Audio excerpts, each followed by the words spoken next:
The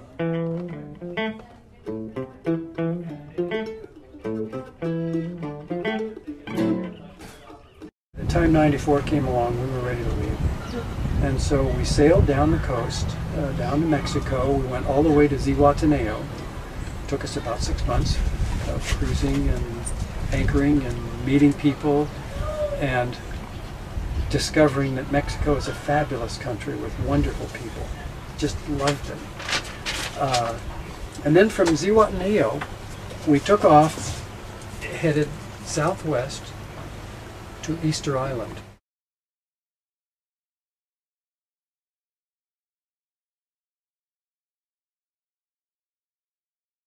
And Easter Island is kind of on the cusp of the westerlies and the southeast trades. It lies at 27 degrees south latitude, so considerably further south than we are here in Kona.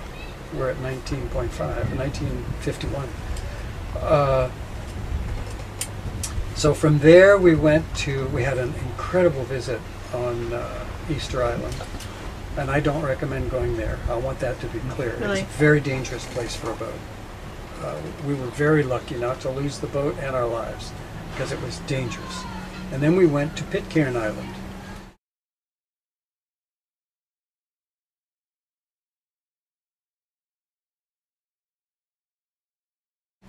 Which is equally dangerous, and that's why nobody goes there. They're fascinating places to visit. Pitcairn is the home of the Bounty mutineers. You know, that's where they landed, where they burned the Bounty, and you can still see the bones of the Bounty in Bounty Bay. They burned the Bounty so if any ship went by, they wouldn't be seen. Wow. And for 20 years, they weren't seen. It was very interesting. Wow. Now, where was that? That's Pitcairn Island. Okay. And then 20 years later, when they were finally spotted by the British, not a Navy ship, but a commercial ship, they came, there was only one mutineer left out of 19. It was amazing. It was a very difficult time for them. Only one remained. So we went, kept on going, and to make a long story short, cruised for quite a number of years through the South Pacific, the Tasman Sea, the Coral Sea, and we wound up in Australia. And then we left the boat there, hauled the boat out, left it up on the hard in Australia, and came here because we had property here that we had owned for some years, and we felt, oh, it's really time for us to start to put down roots. When I first sailed here, I sailed my boat around, anchored in Kailua Bay. Now we're talking 1964, and there was nothing but the Kona Inn, and of course the church and the Hula Palace, and no street light, no stoplights, and I actually cried. It was so, the energy was, I'm home. First time I've ever felt that way, even where I was born, but I felt I'm home. And so from that point forward, I wanted to live here. So in '99, we came here to work on this property and start to put down roots here, and consulted with the extension service, with wonderful Virginia Easton Smith, who is our extension agent. She said your land would be great for coffee. So we started a coffee farm. Nice. We started an organic coffee farm, and it's still going strong. We sold it a couple of years ago. It's Kona Rainforest Coffee, and you'll see it in all the health food stores and Long's and KTA and a lot of stores. So it was really successful. But by the time we started planting the coffee farm, I was 61 years old. And that's a little bit too ambitious. We worked it for a few years, but I found it increasingly difficult for me to do it.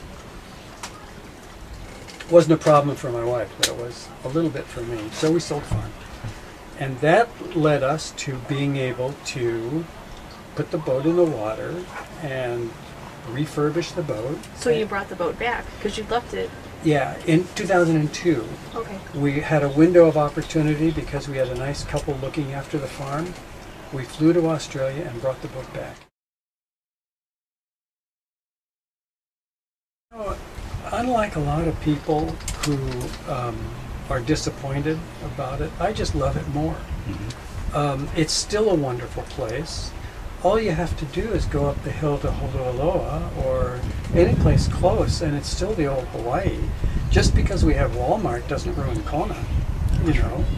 So I'm not one who ascribes to that negative view of how it was then and how it is now. It was wonderful then. When I first arrived in Hilo, I was very tired because I sailed by myself, and I stayed on the boat for about 5 days, just sleeping and reading. I read Michener's Hawaii, and I got off the boat and I saw these crazy vehicles, Hilo sampans.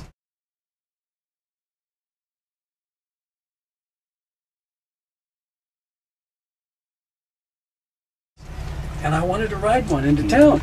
So I went out to the curb, and the minute I went out to the curb, some private driver swerved over and said, "Hey, you'll like a ride?" You know, so I said, "Sure, thank you." For a month that I was in Hilo, I went out to the curb every day I wanted to go to town. Someone stopped for me every single time. I didn't put my thumb out. I wasn't hitchhiking. That's what Hilo was like. Yeah. And I never ever was able to ride the Hilo sampan, because the kind people in Hilo stopped and picked me up before the sampan came by. That's what Hawaii was like then.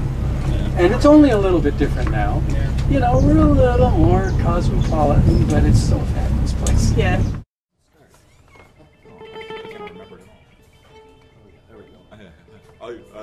Now I got it.